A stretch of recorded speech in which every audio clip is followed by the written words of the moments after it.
So this one is really exciting for me personally. So episode 4 of the Calgary Fitness Podcast, Vincci Tsui with me. So Vincci, we go back way back, even before we got into our professional careers. Yeah. High school. Yeah, and we met like doing drama, right? Like, remember that play? Was that play Harvey? And I don't even know how I got like looped into doing like tech, but I was just doing like makeup and hair. Oh like, my goodness! I know. I remember that was with the rabbit, right? Yeah. The invisible rabbit. Yeah. Oh man, was that fun! So that would probably been 15 years ago. Oh, 15 years so ago. old. Right, I know. So 15 years ago, Vincci and I, high school, and we kind of stayed connected after. I remember you and I went to the same gym for a while too, even before I knew what you were doing, and I kind of knew that you were into holistic health and everything like that, but we didn't really make the connection until I was in broadcasting. And we talked a little bit about, so I worked for radio, and we do like a weekly, monthly kind of thing. Yeah, we talk and you would everything. like kind of have me do like a few like quick, like they were usually like a minute or two. Yeah. And I always found too, like the comments that would come out of that were always so positive, because it's like, Vincci is such a good speaker. So thank you so much for coming on. Like that is amazing, because I feel like the pressure's on. The pressure's on, you bet. And I think that, in the Calgary specific scene, people have seen your face. They've seen your face. They've heard your name, TV, radio, everything like that. It's been a while since I've done TV. Yeah. But I try to be out there. Yeah, good, because the information you're spreading is it's so important. So let's talk about your background a little bit. What got you into health, nutrition, everything?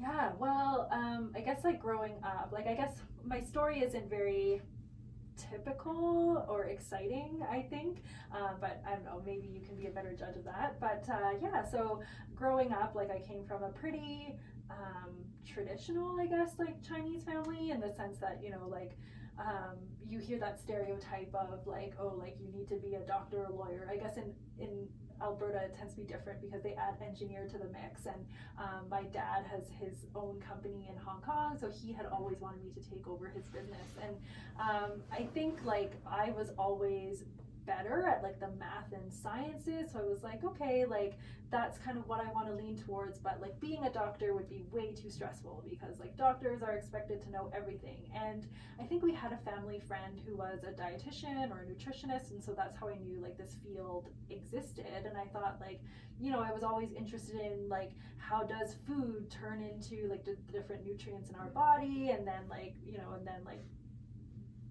the different bodies like functions and stuff like that. Of course, like you learn that in like biochem 1 and 2, and then you're like, I don't remember any of this, like Krebs cycle. But yeah, that's how I like just knew that this occupation existed in the first place. And like and I think another thing that drew me into it as well is that like everybody eats, and like so it's something that I think everybody can at least like connect to in a way, whereas like if I said I was going to be like a rocket scientist or whatever, like it would just go over people's heads. So this would be something that I think like people can connect to as well. And it sounds like, so that sounds like to me like you kind of have a passion for helping people then, is that right? Yeah. So like where did your journey start post high school, post 15 years ago? I guess where did you make your steps into where you are today? Yeah, so I went to McGill for university. So I was like, I guess it was just like researching schools, and I think it's funny because for the longest time, like I had family who lived in Vancouver, and so for the longest time they were like, okay, Vincci, like you're gonna apply to UBC, like you're just gonna like live with family and like go to school in Vancouver or whatever. And then I think I was just like looking up like what schools like have a dietetics program, and I saw that McGill had one, and I was like, well, McGill's like in Montreal, and it's like a pretty famous school, so I'll apply there as well. And so I was lucky enough to get in, and and I did the dietetics program there. So how like the path to becoming a dietitian, you need to do like your 4-year bachelor's degree and a dietetic internship, and then you pass the exam. So McGill was unique at the time since it was one of the first schools that had an integrated internship program. So before, like what a nutrition student had to do is you had to finish your bachelor's degree and then apply for an internship.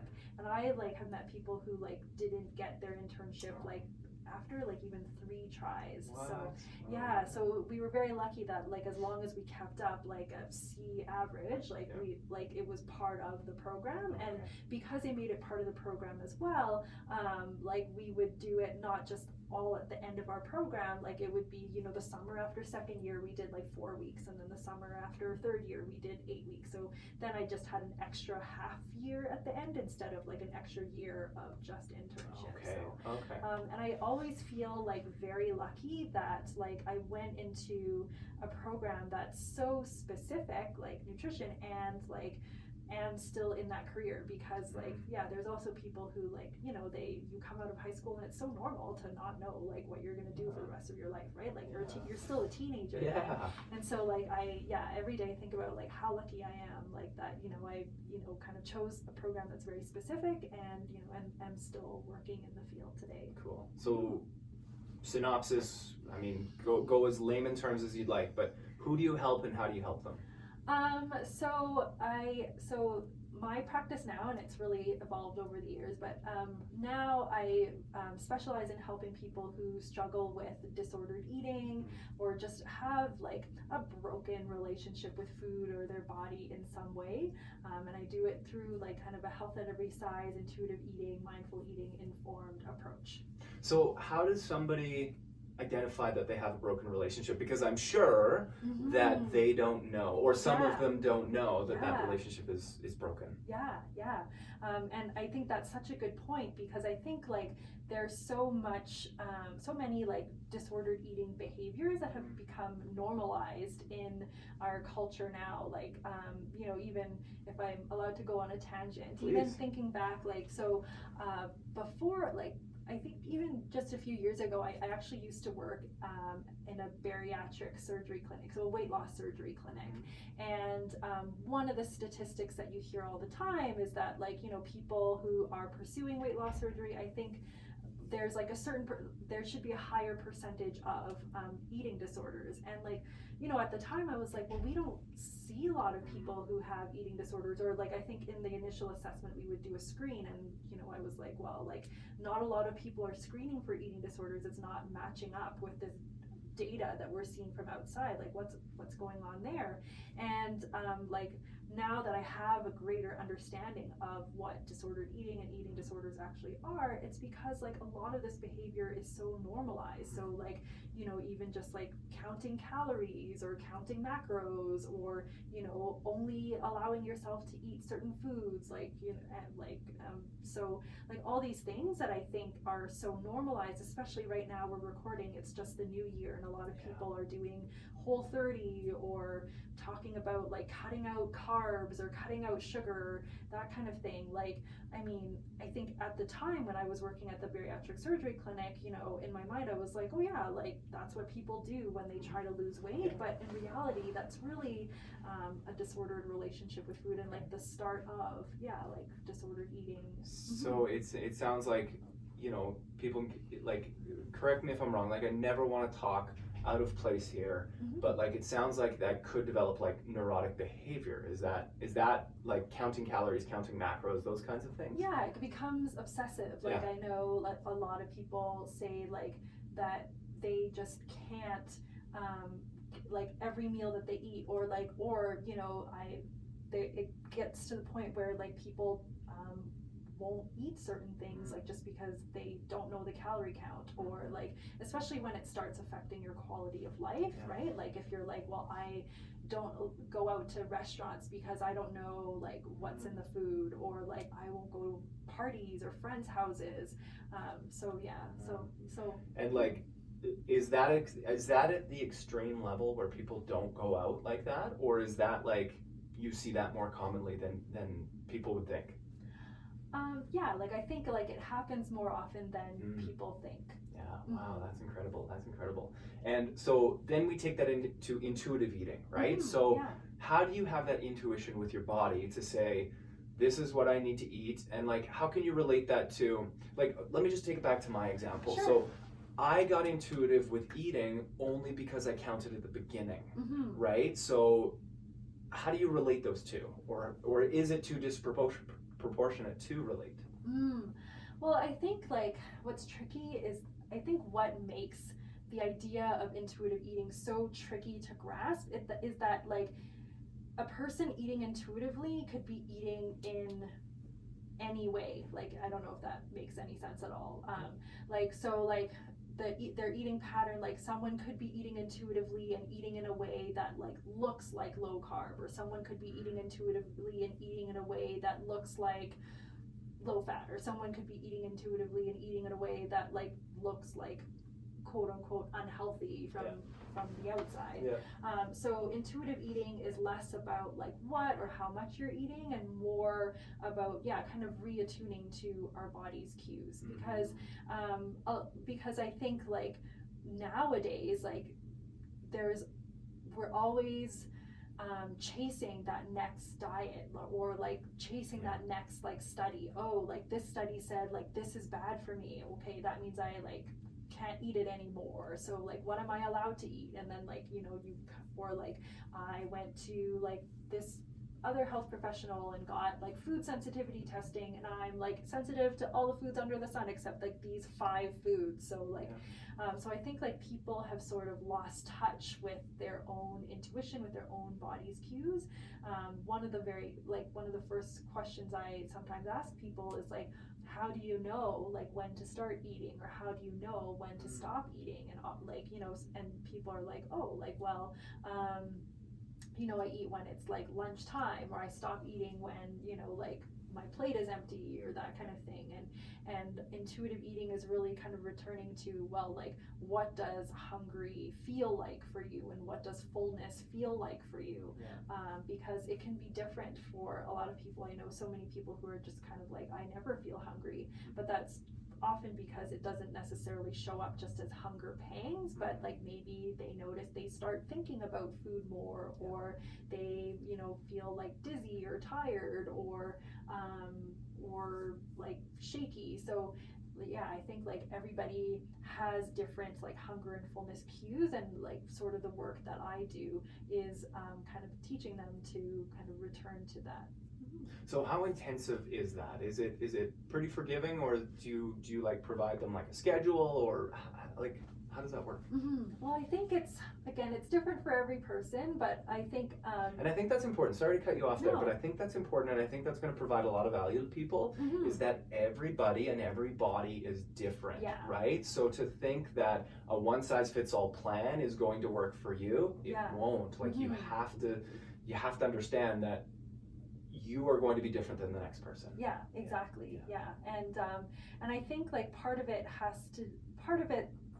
sometimes has to do with like how like that person's own like dieting history, in terms of like, well, like how many diets have you been on like before going here, like because there are so many people who like when they tell you, oh, like my first diet was like when I was like a teenager, or sometimes even younger than that. And so if you've spent your entire life like eating by like external rules from a diet, or not even a diet, but even just like a healthy meal plan, or if you spent your life like eating based on like healthy portions, instead of really thinking about, okay, like how does this food make me feel, then it might take longer for to be able to learn to trust your body again. And that to me is core to intuitive eating, and core to the work that I do, is this idea of trust, is learning to trust our bodies again.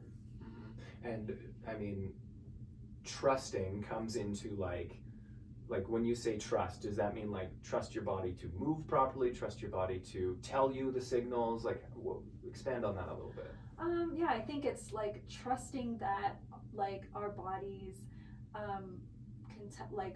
can tell us like when it's ready to eat, trusting that it can tell us like what it wants to eat, like what is going to taste good and feel good.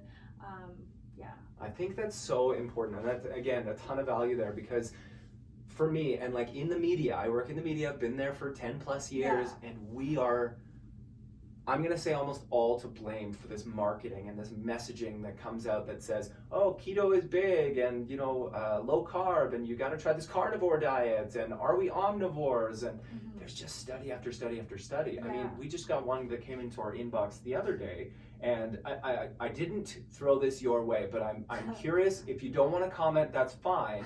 But they said that, it was a study out of Dalhousie University, I believe it was Dalhousie, where overeaters are now contributing to climate change. Oh my gosh. Right? And so now that's just bringing on more shame to think that, the food waste that I have, or, the packaging that I throw out at the end of the meal, or whatever it is, like that's kind of how the study was based on.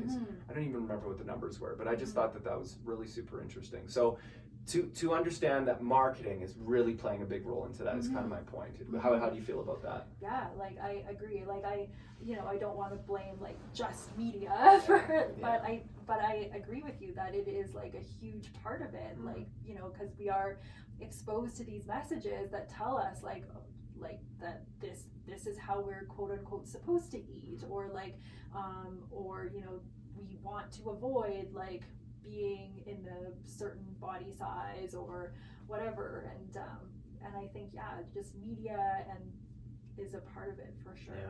And some of the thing that I've seen a lot with my clients lately, like I've had people on the phone with me crying, sobbing, because they don't like the way that they look in the mirror, and they don't like the way that they feel, and so on and so forth. And it's the relationship with food, it's the relationship with how they should look, right? So, I've really just focused on trying to avoid that shame that really comes into it. So talk a little bit about the feelings and the feeling of food, and the feeling of, of really making that a positive experience.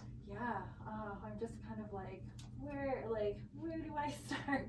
I think like a good place to start is talking about weight stigma, because I think what the diet industry has sort of done is like, and like the way that a lot of diet messaging has been simplified is that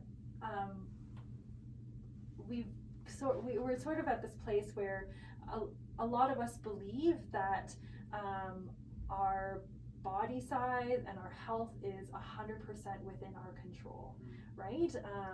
And so like when someone is a higher weight, or if someone is unhealthy, like they blame themselves. They're like, is it because I ate something wrong, or is it because like I'm not exercising enough? And really when we're thinking about health as an example, like yes, like our personal behaviors do have some influence, but it's not really as big as like we're led to believe. And so what often has a greater impact are the social determinants of health. So like your socioeconomic status, your education, where you live, like in terms of like, are you living in, a walkable environment? Like what does access to food look like? What does access to healthcare look like? These systematic things have a greater impact on your health than those individual behaviors. But because I think there are just so many like factors that play into this, like maybe media is a part of it, some of that diet industry messaging is a part of it. Like you can even argue just the fact that like as a culture we value like individualism and productivity and efficiency, like that's a part of it too. Like so instead of I think a lot of people, instead of being able to sort of zoom out, step back and be like, oh, like this isn't me, this is like really like this culture that's feeding me this message and making me feel bad, like they think, oh, it's my fault, like if I hadn't done things this way then I would be better, and that kind of thing. So I have two questions that kind of popped in, and we'll get to the second one first. I just want you to have this in your brain, but how does somebody get happy. But before we get there, oh gosh. I just want to put a caveat out there. When you say diet and everything like that, like a diet is not something written down on a piece of paper, follow this for 3 months. A diet is, I mean, everybody has a diet. You eat food. Is like, what is your feeling about diet and dieting? Yeah. So I know like the definition that like I really wish the definition of diet was just like eating pattern, right? But when I think one of the words that I describe myself as an anti-diet dietitian or a non-diet dietitian, like when I'm talking about diet in that context, dieting is really like any change in eating habits or even lifestyle habits with a goal of trying to lose weight or like manipulate your body size. And why I say that I'm like anti-diet or non-diet is because like diets, not only do they not work, but they do more harm than good.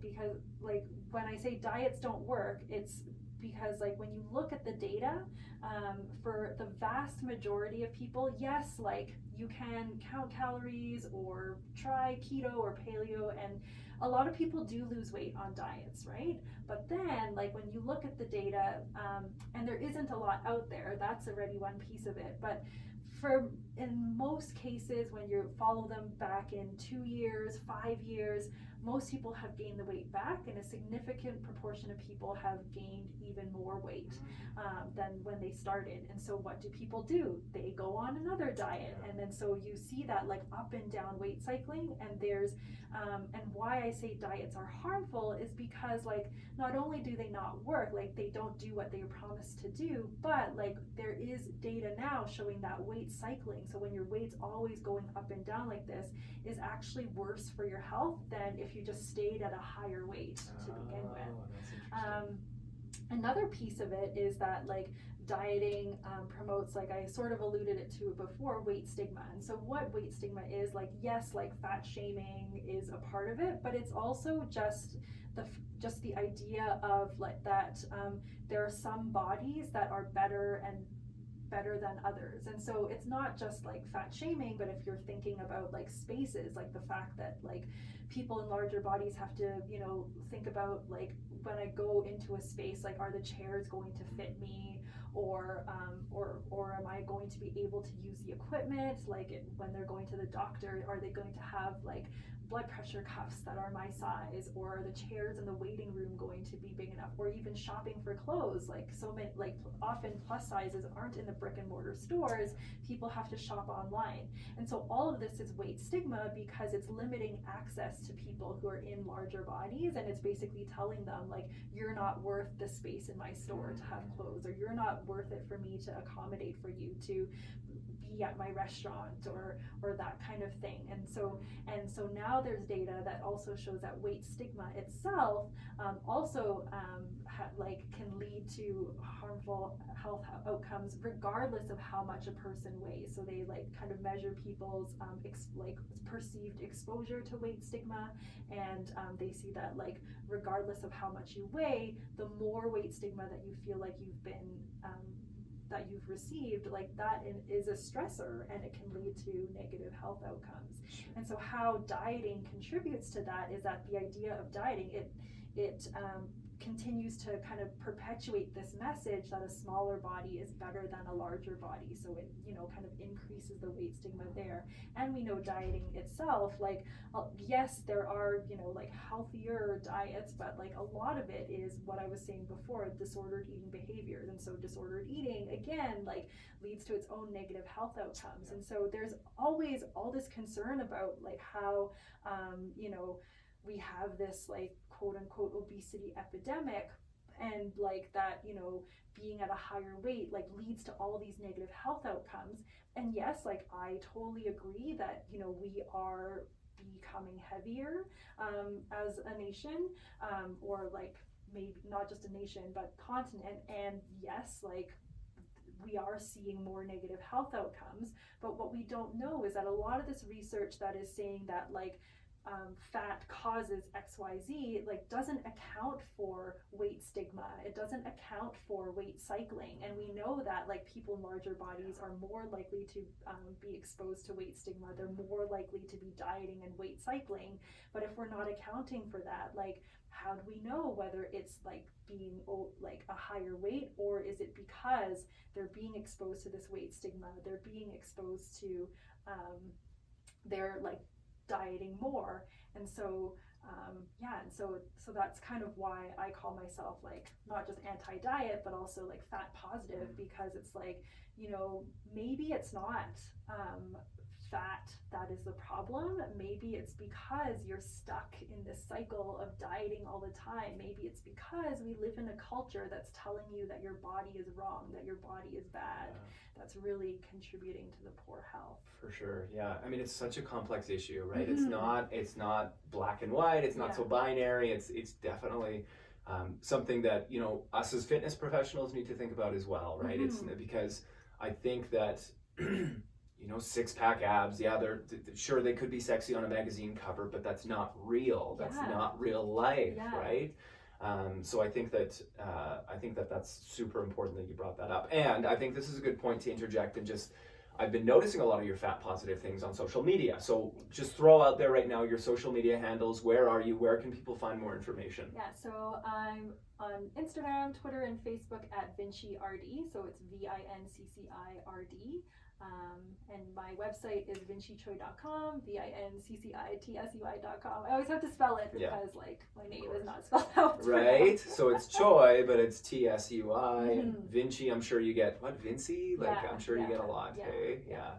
So you've got the book as well. This is the Mindful Eating Workbook. If people were to try to get that or want to get that, can they get it off your website, Amazon? Where can they get it? Yeah, all those places. So so if you order it off my website, and since this is the Calgary Fitness Podcast, there's no shipping fee if you order it off my website and you're in Calgary, because it's actually me who like goes out in my car and delivers it. And all the copies that are ordered from my website, I sign all of them. So you can get like an autographed copy of the book, but you can also order it off of Amazon. It's also in Indigo now. It's crazy because like when it first came out, like it was only available online, but now like stores in Calgary will have like a couple copies in the store. That's so cool. Congratulations. You can get it there as well. That's great. So the Mindful Eating Workbook, check it on the website. Message you on social media too if they need to.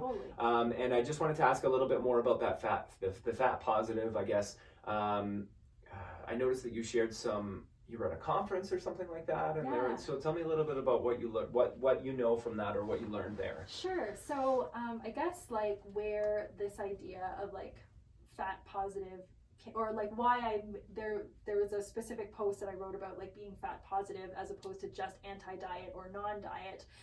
There is a psychologist or a therapist in the US. Her name is Maria Paredes, and her Instagram is with_this_body, and like she is like one of the smartest people I know. So she kind of posted, you know, like there are all these dietitians and other health practitioners calling themselves like anti-diet and non-diet, which is great, but like instead of talking just about like what we're against, like we really want to talk about what we're for. And that's kind of what like being like fat positive is about, is again like that, you know, this idea that, you know, like maybe it's not being in a larger body that is like causing this negative health. It is, maybe it's more that the weight stigma piece, the weight cycling piece, and like, you know, I want people to be able to trust their bodies and more importantly feel good in the bodies that they have now, instead of like always striving for this unknown thing, especially when we know that like the methods that we have to try to get people to lose weight now are actually doing more harm than good. Yeah, absolutely. So it's a long-term habit forming rather than, you know, here's a quick fix for 3 months. Right? I think that's super important. So let's circle back to that question that I asked earlier, because I think it might be on the listener's mind right now, is how does somebody work at being happy with themselves, about being satisfied with themselves? Because like my thought is if I'm on my deathbed at 85, 90 years old, I'm not going to care 50 years ago about how rigid I was, right? I'm like, why didn't I ease up a little bit? So how does somebody work on that? Yeah. And I would totally hope that too, because like, I think the saddest part is that like, I know so many people who say like their grandparents, like especially since they were raised in a culture that like was, that there were even more societal pressures sometimes on like doing the right thing or like looking a certain way, that there are like 70 plus year old or 80 plus year old people who are still like, oh, I don't want to gain weight or I don't want to get fat. And it's just kind of like, ugh, like, you know, when you're getting to that age, like I would hope that's like the last thing that you're thinking about is like, you know, what's good and what's bad in terms of food that you eat.